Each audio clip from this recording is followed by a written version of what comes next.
Now, Walter just asked, how flexible will the sponsor be in exchange for being exposed on a viral show?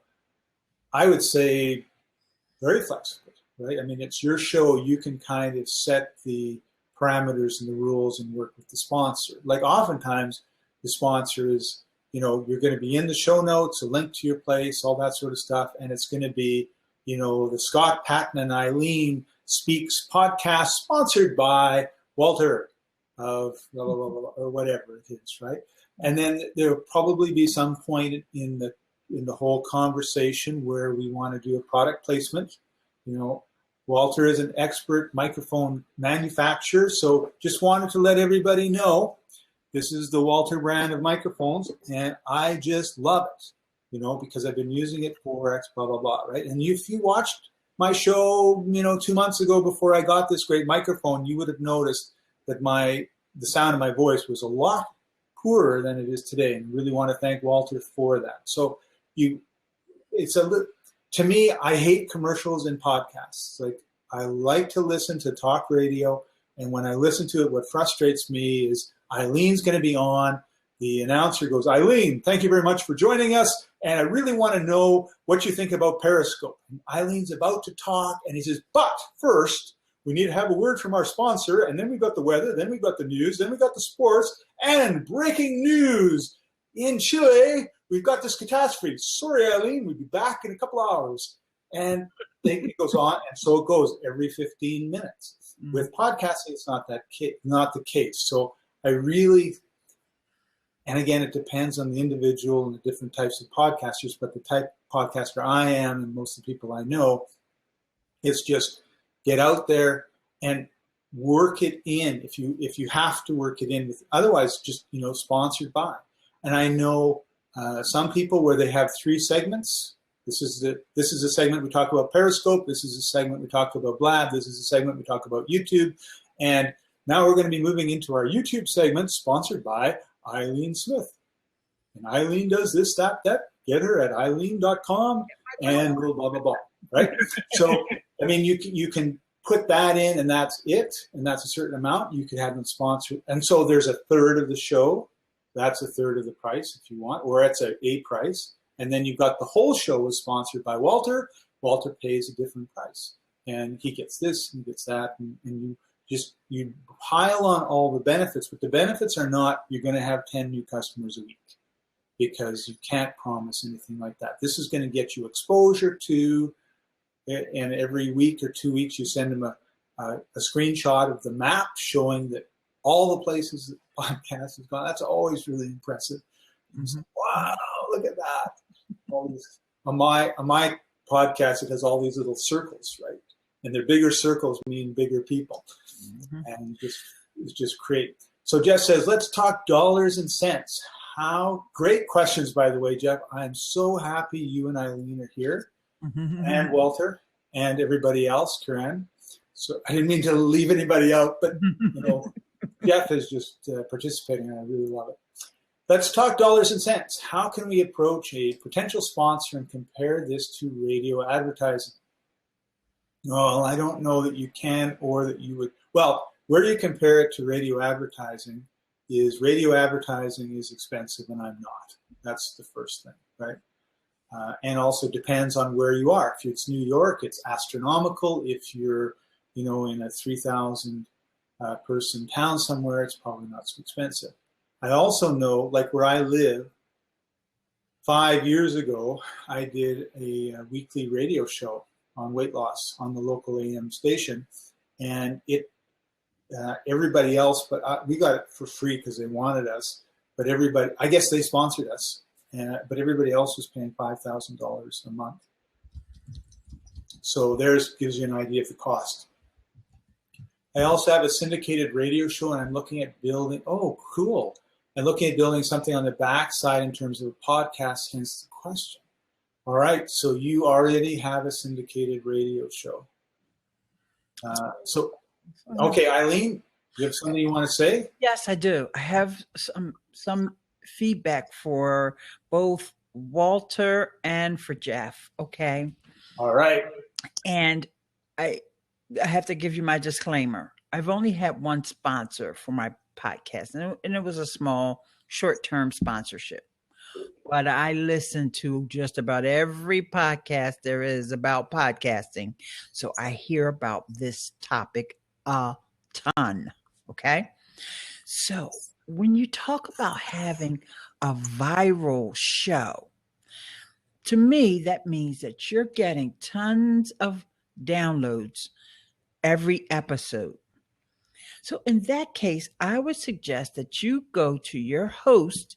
If you're hosting with Libsyn, or if you're hosting with Blueberry, those two, I don't know about other hosts, they will negotiate for you for sponsors. And in fact, Blueberry sends out an email every time there's a new sponsor that comes on board. It'll send out an email and say, hey, we got this, this person or this company who wants to sponsor. If your show is related to this, and this, then get in touch with me. Blueberry, B-L-U. It's no E's. It's B-L-U. Oh, yeah. No E's in Blueberry. B-L-U-B-R-R-Y. And Libsyn is short for Liberated Syndication. So it's L-I-B-S-Y-N. So they will negotiate for you. Okay. Also, if you have a viral show, there's also places like Midroll, which you may have heard of before. These, if you have those kinds of numbers, then you probably want to leave the negotiations of sponsorship up to the experts.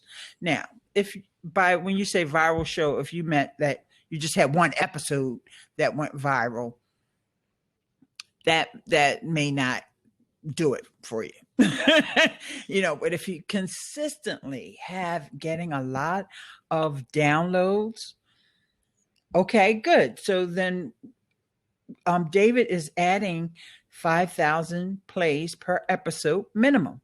There you go. So to me, when somebody says that their podcast is going viral, they would have at least that much. I was thinking more than that, actually. But viral is a relative term. So, and I'm not trying to, these are not my numbers. That's Midroll's numbers. I just wanted to let you guys know about that in case there is somebody out there with those kinds of numbers for their show.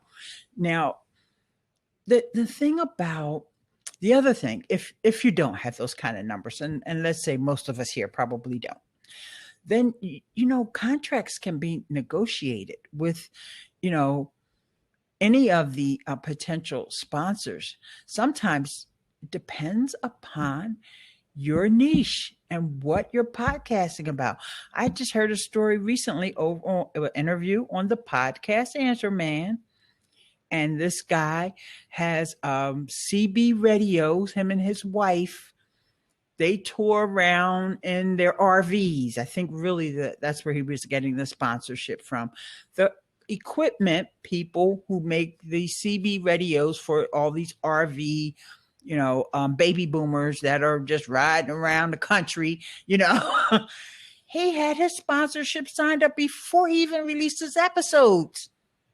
Okay. So if you've got the right niche and if you have an educated potential sponsor, all kinds of things. But if you have to sit down and educate them and they don't know the benefits of podcasting, they don't realize, then you might be just wasting your time. Because if you got to educate them, then it's like, yeah, you want to go for sponsors that want to have what you've got to offer. So Jess says, to clarify, I'm on a radio network that airs in 5 states. I'm looking Colorado, Nebraska, Montana, Wyoming, and Idaho. Yeah. So so basically what I would say is see if you can have a way of leveraging your syndication, right? I mean, you're already on the air, you're already famous and doing your thing. So, I mean, I'd look at the radio network and say, you know what, boss, I'm doing this show. Would you guys want to, sponsor me, do this?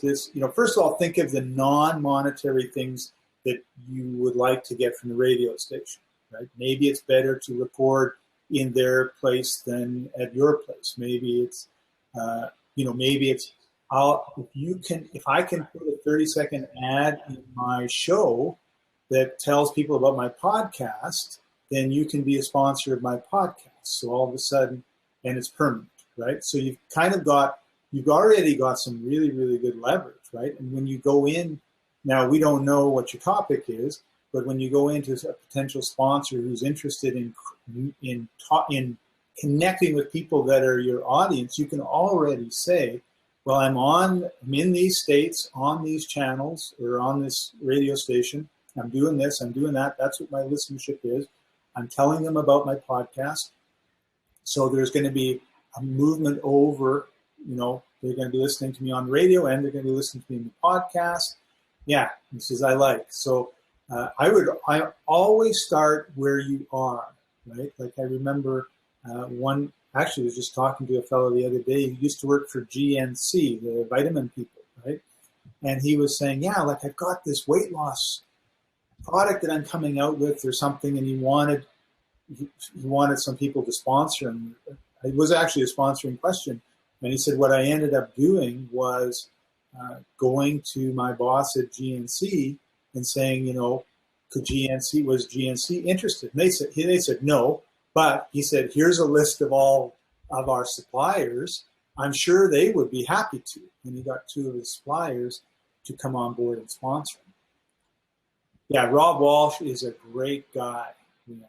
He's actually who I talked to about adding the Lipson podcast section to my Power Podcasters course. So great. And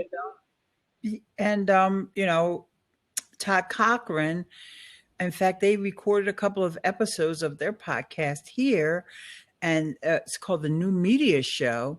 And when I say they, he co-hosts that show with Rob Greenlee, who works for Spreaker. So even though they're technically competitors, they're not. They're best buds. And, they both work for podcasting hosts. Actually, Todd is the CEO at Blueberry, and Rob Greenlee is the I would say that he's the director of content or something like that. He's got some title over at Spreaker, because Spreaker is a European company. So, and hi, Nikki. And so, your topic, the people who are the potential sponsors, all of that matters, because some niches, you're just not going to be able to educate those folks. They've got radio stuck in their head. And and I'm only bringing up radio because that's what Jeff is doing.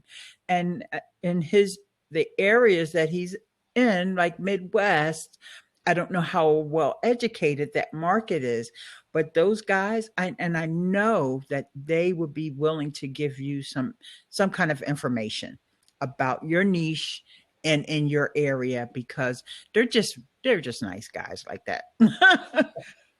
They are. And the conversations that you have, just be open to, have a list. The way I would do is have a list of what I want, and then have the conversation with them and just see how much of the list you can sort of check off. Because, and remember, oftentimes the money is the least important part of your sponsorship, right? Mm-hmm. Like if you can get the radio station to be running ads every hour on the hour for your podcast, like how cool is that? Just who knows what they're willing to do. And of course, if you leverage that extra traffic into more viewers, then you go to somebody else and say, you know what, I've got this many people listening to me every week. It's like, wow, that's really valuable. So here he goes again. One idea I was working with to bring a theme together. I'm a keynote speaker. I use my cattle dog to demonstrate communication and selling techniques. Awesome. It's very well received and is getting booked up more and more. So the idea was to build a podcast about communicating, selling, so on and so forth, because it falls with the topic I professionally speak about. Exactly. But this is going to be something that is interesting enough for listeners to tune in time and again. I think Well, first of all, you're not going to be repeating yourself over and over. And the key to podcasting long term is either being on top of the news or telling stories. We are we've sat around fireplaces for hundreds of thousands of years talking about stories of the stars or stories of the planets or all these things. So when I have a co-host and we're on a particular topic, and they always say, well, what should I talk about? All I know is my keynote speech. I go, no, what happened last week that was interesting? Well, last week I did a keynote speech at so-and-so's event, and this person came up and they talked to me about that, and we had this conversation. It was really pretty amazing, blah, blah, blah, blah, blah. And that's what you do, is you look for one point that you can talk about for your podcast that came out of a story that happened in the last week, if you're doing a weekly podcast, right? You need to be aware, and then you need to write it down or something so you don't forget it. But to me, it's like, this is my life. I was in the Bahamas 3 weeks ago, and I was actually staying at Airbnb. I love Airbnb because I end up staying in someone's home. I feel like I'm in the community, and I've been in enough 5-star hotels that it really doesn't do it for me anymore. And I was a block, actually it was less than a block off the Junkaroo Beach, which is the big beach right outside downtown Nassau in New Providence. And I thought, I want to kind of get out. And the guy, Troy, that I was, set me up, said, well, just take the local bus. It's $2 as opposed to, $200 for a tour. And I thought, well, I'll just go to Cable Beach. So I got on the bus. The driver said, where are you going? I said, Cable Beach. And then it filled up, and it was all locals. And by and large, we drove and we drove and we drove. And then I was the only guy on the bus, except the bus driver. And he looks at me and he says, where are you going, man? Wrong accent, I'm sorry. And I said, Cable Beach. He says, oh, it's way back there. I said, well, I just want to go to a beach for about an hour. And he looks at his watch. He says, well, it's 3 o'clock. He says, there's a really nice beach just over here. I'll drop you off and I'll pick you up at 4:30. This is the local public bus, okay? So it would never, ever happen here. Here in Philly either. No. So he drove me in. He dropped me off at this nice little kind of resort-y type place. It wasn't a resort, but it had a little restaurant. And I got on the beach. It was gorgeous. I felt like the end of the world. And there was, 10 people on the beach. It was 2 miles long. And I had a great time. And at 4:32, he drives up in his bus and he picks me up. And I was 50-50. I was going to have to be walking 30 miles to get home, but I did it. Right? And it just showed me, a different way that people live and just how nice people are everywhere that they are. End of story. Okay, so I could relate this to communication. First of all, I communicated once to the driver, but and I thought that was enough. Obviously, it wasn't. He thought I knew where I was going and would yell out and tell him to stop. I didn't. So I need to continue the communication or communicate more. You would probably, Jeff, do a better job of expanding all of the communication faux pas and the good parts of the communication and everything else to tie into the main points that you normally make. And that was the whole point of telling that story, was we all have stories. And the way that you make your podcast interesting and not boring is you tell the stories. They're parables, right? We've grown up with parables, this parable and that parable, and the early bird gets the worm, but 2 bushes are better than 1 bird, and all those sort of things. And that's how we learn. So I may need to hear your stories 10 times to get that point that you keep trying to hammer through, but that story finally connects with me. Or what happened to me the other day was I was telling somebody something over and over and over again, and someone was in the conversation, and they popped in, and they said the same thing as me. I'm sure word for word, but the person got it from them, didn't get it from me. So to me, what I would do is just tell these stories about communication. What happened last week? And that was interesting and fascinating to you. Yeah. Well, Scott, it's been my pleasure to sit in with you here And for everybody who joined us, I got to run, but yeah, it's a great conversation to have. I know a lot of people are interested in podcasting sponsorships, and so hopefully you'll be able to do your interview. No, I think he's out sitting on a beach somewhere or something. I'm pretty sure. Oh, sometimes You're prettier and more eloquent. So, oh, thank you. He trying to make me say, y'all. But no, honestly, I did. I said I was just going to get on Blab for 5 minutes, right? Yeah, half an hour later. And you know how that happens. Oh, you're welcome, Jeff, and best of luck to you with what you're doing. And also, I'm not sure if Lord is still here. But oh yeah, hi Walter. Yes, and I know you do art. Walter does some amazing art. I mean, amazing, and I know that would do so well in a podcast. Walter, I don't know if you have one already. You better get one. If you don't, you should, because you have talk about stories. I mean, each piece of art is a story. Yeah, we were looking at your website the other day. You might not have realized I was in the chat, and we were talking about, and you should share a link to your website, because I think everybody could appreciate your art. And each piece of art, you might think it's a collection from different artists, but it's not. It's all from Walter, and they're just, each one is amazing in its own right. And, all different. I'm not sure what that word is when it's different. Like one might be a billboard or something like on the side of a bus stop. And then the other one might be a poster. And then it's,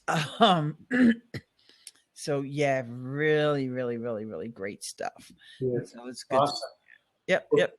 We're going to wrap it up. Thank you, everybody, for joining us. If you don't have a podcast and you want one, send me a message at podcasters or Scott at pattonmail, PATONMAIL.com. I will send you a complimentary copy or a coupon. It makes it free to my course on how to podcast. I'll tell you it's 10 hours, but you only need to watch about a half an hour of it, follow the directions, and you'll have your podcast up. Oh my gosh, yes, Scott. I took that course, and that course is amazing. And some of those other extra hours that he was talking about were interviews, like Blab style, but most of them were on Google Hangouts. That's right. There was no Blab then. Who right. Knew? I might even be on one of those interviews. I don't think so, but anyway, we're going now, because I'm going to stick this one up there. All right, good. All right, yeah, and you have to email him, and he'll give you the link for it.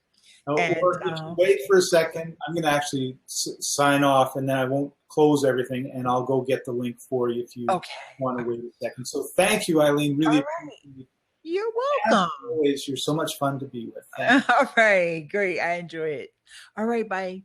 Bye. Thank you, everybody, for joining us. This is the Internet Marketing Unleashed podcast, Blab, a YouTube channel show, and we'll see you next time. Bye-bye.